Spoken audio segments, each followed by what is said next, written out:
Hi guys, how's it? I know it's been a hot minute since my grimace has graced the land of YouTube. I know I did a little video with the USA Falcons taking on the Cheetahs. They did lose to the Cheetahs. It was still a great experience.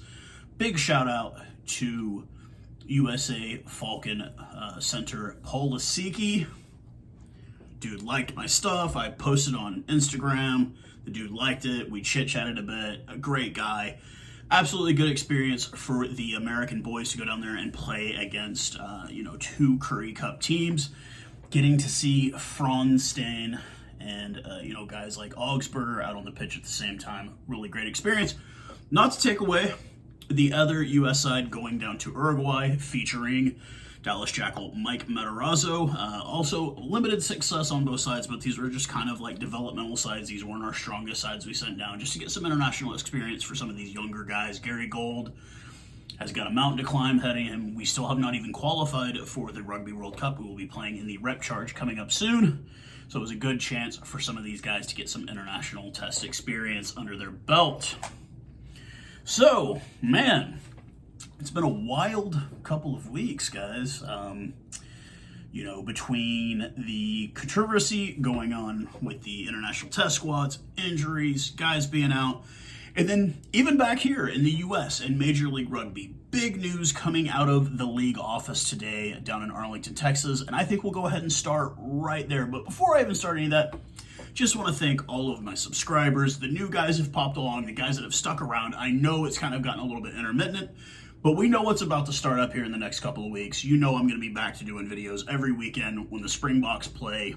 You better believe. Unless I'm at work, I will be watching the game along with you guys.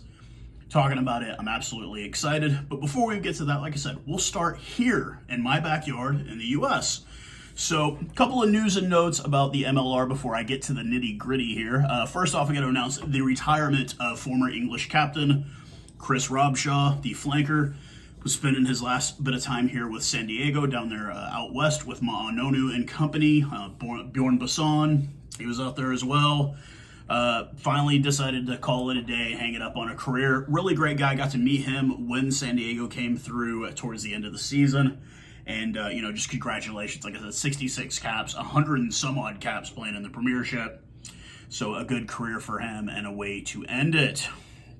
Andy Ellis, former All Black, won a Rugby World Cup, won a couple Super Rugby titles, and then won the MLR Shield and announced his retirement as well up there for Rugby New York.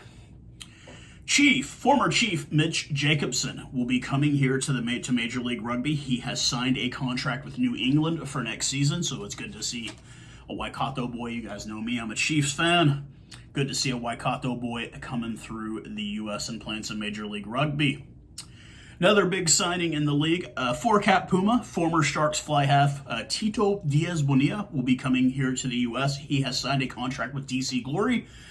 I think him and Danny will be a beautiful 9-10 combo there out east, and it'll be absolutely glorious to see him playing here in the U.S. Good to have a Puma, especially with the big Argentinian influence that I think you're going to see on Major League Rugby. Once again, guys, if you guys want to watch Major League Rugby, absolutely free. I'll leave the link to the Rugby Network. It's absolutely free no matter where you're at in the world. They don't charge you a dime for it. So follow along the newest rugby union competition. Now we get to the big news, the announcement on the day. After further much speculation, everybody kind of knew this was coming. There will be no LA Giltinis, the former MLR Shield holder after their very first season, and no Austin Gilgronis, which leaves a state rival for us gone now here in Texas. And, it's kind of been going around. Everybody kind of knew it was going to happen. The rumor was this is going to happen. It's going to happen. The other rumor is there's going to be a new expansion team adding to the league. I'm not going to say, but I'm pretty sure I know where it's as, and it's not Chicago or St. Louis. Sorry, guys. But no LA or Austin. LA only made it through the league for 2 years, but became a marquee franchise by winning the championship their first season in existence. Austin had been around in some form or another since the beginning of Major League Rugby. They think they were called like the Austin Herd at one point, Austin Elite. Former USA Eagle, Todd Cleaver, former Lion as well. They're in Super Rugby. He was involved in the organization, and obviously, former Bull who passed away this last year here in Houston, Texas. Patrick, he was also involved in that organization, but they have folded and decided to call it a day, even after rumors of New Zealand investors. And I guess the big thing that everybody's like, what happened? So apparently a guy named Adam Gilchrist, who owned both franchises, he went bust. He had $500 million. It went down to like $40 million, something etc. Something along these lines. He lost a lot of money. He's gone off the grid, and there's no ownership for either team. Now, I will get into the part that is a bit of conspiracy, and once again, this is only my own beliefs. And with that, let's go ahead and put on the aluminium foil hat, since we are talking conspiracy theories here, folks. And I'll try to make this as quick and brief as possible. So it is my personal belief that Commissioner George Killebrew knew what was going on all along with the payroll issues, salary cap violations with Los Angeles. It was obvious. They had Adam Ashley Cooper and Matt Gateau on their roster. Those guys are not cheap. And the salary, and the payroll issues he was having with Austin. Now, it is of my personal belief that he did not come into this league wanting to own two teams. I personally think he was goaded into buying Austin out of debt because they were on the verge of folding for the third time in 4 years. And I believe he was goaded by someone to buy that team out of debt. The team would be sold, he'd recoup money, and the team would continue. Well, investors never showed up for Austin, so he quit paying the bills. He was not willing to throw all of his money in a pit. And then all of a sudden one day, oh, hey, there's payroll irregularities going on with both of these programs. I am of the personal belief that that was known all along. I think when the money dried up, the league decided that they needed to say something. And I've got this tinfoil cap on, and as long as I've got this cap on, you could say, hey, this is just some nut yahoo saying all this stuff from his apartment in Texas. But I think that person that knew all along was Commissioner George Killebrew. You cannot tell me in a 12, 13 team league that you do not see irregularities, especially in that first season when they were so dominant out of the gate. And in the second season, they were pretty damn dominant once they got, issues with certain positions and guys getting suspended for certain amounts of games. They were out of the gate. They were playing in the largest stadium in the league that had it didn't matter if you put 10,000 people in there, it still looked cavernous because it was the Coliseum. Yes, this is the Coliseum in LA. I was there. It doesn't matter. You put 10,000 guys in there, it still looked like you didn't have anybody there.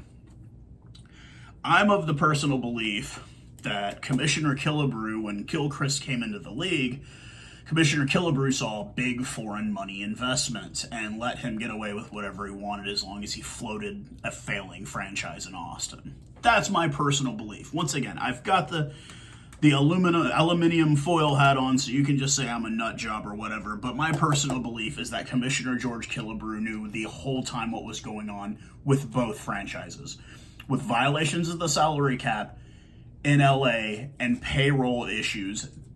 The fact of the matter is people in Austin still haven't been paid. They just had a whole season. They still haven't been paid. Vendors, none of them got paid.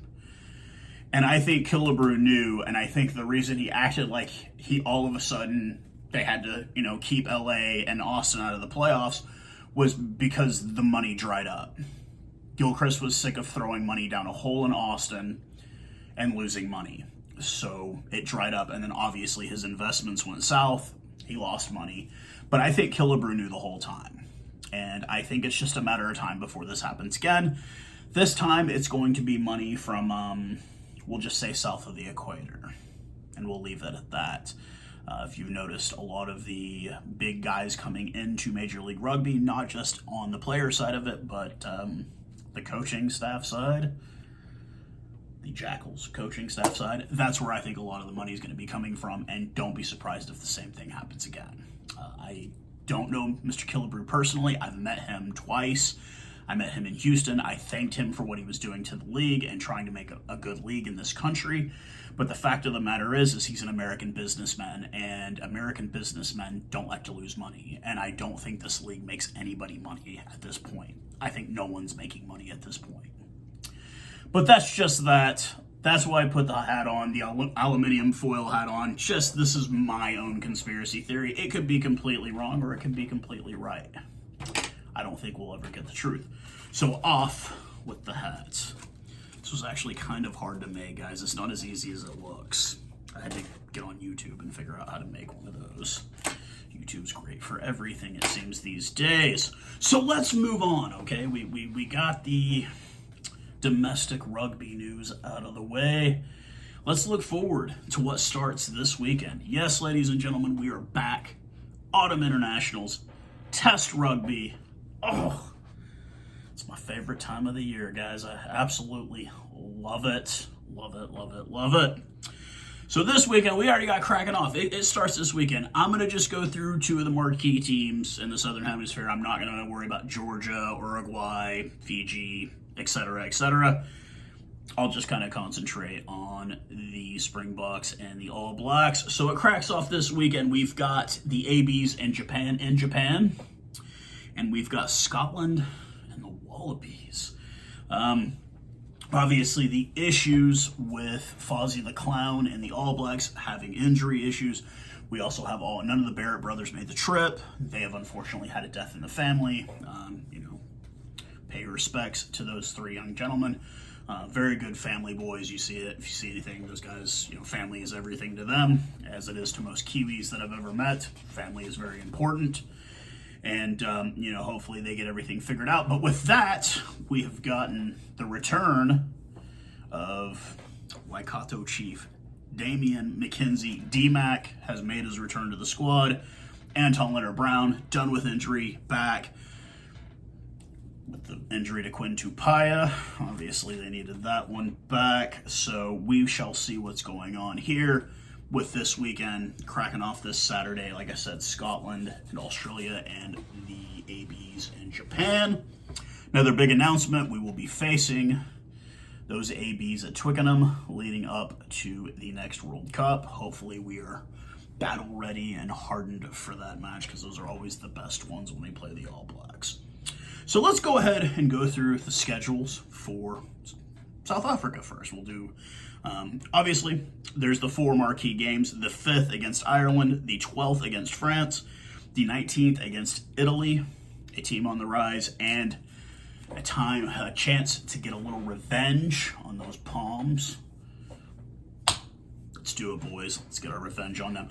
Obviously, the first 2 games are the 2 ones that I'm really, really important in trying to focus on. Obviously, the 2 teams ahead of us in World Rugby rankings. A lot's at stake in these games. We also have a South African select team that is also making the tour. They will be playing on the 10th versus Munster. And then on the 17th versus the Pat Lam-managed Bristol Bears. Those should all be great games to watch. Kind of get a chance to see where we're at as a team. Obviously, certain guys not making the trip, not eligible. Some guys out with injury. We find out Fran Steen not making the trip. He's out.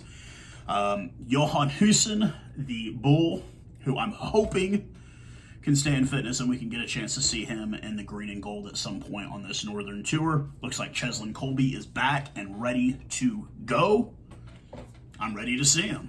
I'm ready to see 11 and 14, 12 and 13. We've got those on lock. Let's see what we can do with the rest of this. I feel like we're very comfortable with our first, second, and third row.